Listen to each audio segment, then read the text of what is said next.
Referee নেই, দল নেই, নেই কোনো নির্দিষ্ট সীমানা। তবু এই খেলাকে ঘিরে মানুষের ঢল নামে। যার ইচ্ছে খেলেন, যার ইচ্ছে হয় না তিনি শুধু দেখেন। পৃথিবীর আর কোথাও এমন খেলা আছে কিনা তা নিয়েও সংশয়। খেলাটির নাম হুমগুটি। ময়মনসিংহের ফুলবাড়িয়া উপজেলার লক্ষ্মীপুর গ্রামের বড়ইয়াটা এলাকায় শতাব্দীর পর শতাব্দী ধরে চলে আসা এই লোকজ খেলাটি এবার পা রাখল ২৬৭ বছরে। এ নিয়ে বিস্তারিত দেখুন মাহমুদুল হাসানের প্রতিবেদনে। ময়মনসিংহ অঞ্চলে পৌষ মাসের শেষ দিনকে আঞ্চলিক ভাষায় বলা হয় পুহুরা। প্রতিবছর এই দিনেই একই স্থানে একই সময়ে অনুষ্ঠিত হয় হুমগুটি খেলা। খেলায় ব্যবহৃত হয় পিতলের তৈরি একটি ভারী গুটি, যার বর্তমান ওজন প্রায় ২৫ কেজি। এই একটি গুটিকে কেন্দ্র করে শুরু হয় ঘন্টার পর ঘন্টা, কখনো দিনব্যাপী, আবার কখনো ২-৩ দিন ধরে চলা কারাকারি।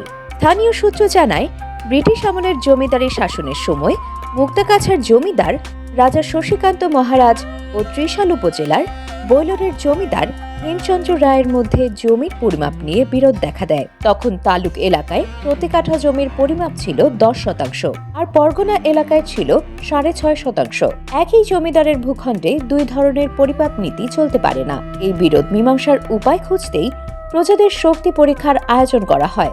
লক্ষ্মীপুর গ্রামের বড়ইয়াটা নামক স্থানে তালুক ও পরগনার সীমানার 0 পয়েন্ট আয়োজন করা হয় গুটি খেলা। যে পক্ষ গুটিটি নিজেদের এলাকায় গুম করতে পারবে তারাই বিজয়ী হিসেবে স্বীকৃতি পাবে। সে সময়ের খেলায় মুক্তাগাছা জমিদারের প্রজারা জয়ী হয়। সেখান থেকে হুমগুটি খেলার সূচনা। সময়ের সঙ্গে পিতলের গুটির ওজন কিছুটা কমলেও খেলাটির ঐতিহ্য ও আকর্ষণ অটুট রয়েছে। এই খেলাতে কোনো নির্দিষ্ট লুক নেই এবং এই খেলাটা আরম্ভ হয় বছরের বাংলা মাস পুষ মাস যাই দিন এই খেলাটা আরম্ভ হয়। এই খেলায় বিভিন্ন জায়গা থেকে লোকজন আসে, কেউ পরিচালনা করে না। এই খেলার কোনো বয়স নাই, যে কেউ খেলতে পারে, কোনো নির্দিষ্ট কোনো লুকই নাই। ঠিক আছে, এই খেলাটা ২৬৭তম চলতেছে। আমারও জন্মের অনেক আগে থেকে এই খেলা চলতেছে। খেলা আমরা ঈদের মাঝে তো শ্বশুর বাড়ি এনে আছে, শ্বশুর কালী বাজার শ্বশুর বাড়ি বেড়াবার এই না, এই খেলার সময় বেড়াবার আসি আর কি।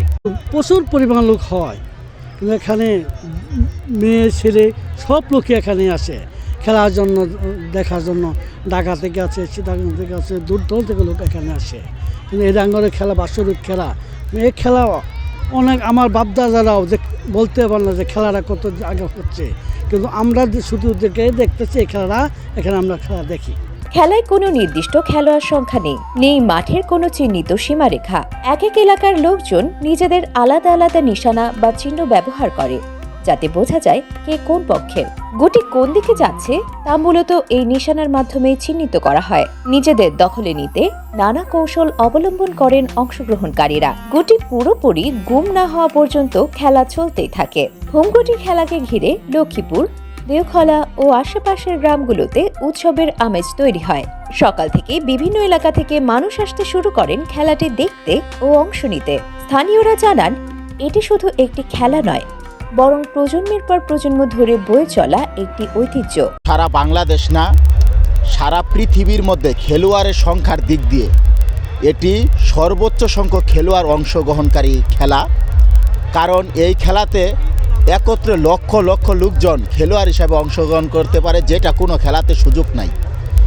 আর এটা যেহেতু আমাদের এই ফুলবাড়িয়ার একটি ঐতিহ্য তথা বাংলাদেশের ঐতিহ্য, এটা রক্ষণাবেক্ষণ করতে হলে প্রথমে আমাদেরকে এই আবাদি জমি রক্ষা করতে হবে। কারণ এই খেলাটা খেলতে গেলে অনেক জমির প্রয়োজন, অনেক জায়গার প্রয়োজন।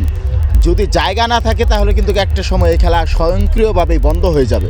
যার জন্য প্রতি বছরই আসার চেষ্টা করি। এটা আমাদের একটা ঐতিহ্যবাহী খেলা আমাদের এলাকার, যার জন্য আমরা শত ব্যস্ততার মাঝেও এই সময়টাকে নিজেদের জন্য করে নিই। খেলার অনুভূতিটা আসলে ভিন্ন রকম। আমাদের এলাকার ঐতিহ্যবাহী খেলা ২৬৭তম হুমগুটি খেলা। শত কর্মব্যস্ততার মাঝখানে আমরা এই খেলায় অংশগ্রহণ করি এবং খেলা উপভোগ করি, যা ময়মনসিংহের লোকজ সংস্কৃতির গুরুত্বপূর্ণ অংশ হয়ে আছে। মারিয়া জামিলা খান মোহনা, ডেস্ক নিউজ, অগ্রযাত্রা প্রতিদিন। অগ্রযাত্রা প্রতিদিন, নির্ভীক প্রত্যয়ে উজ্জীবিত।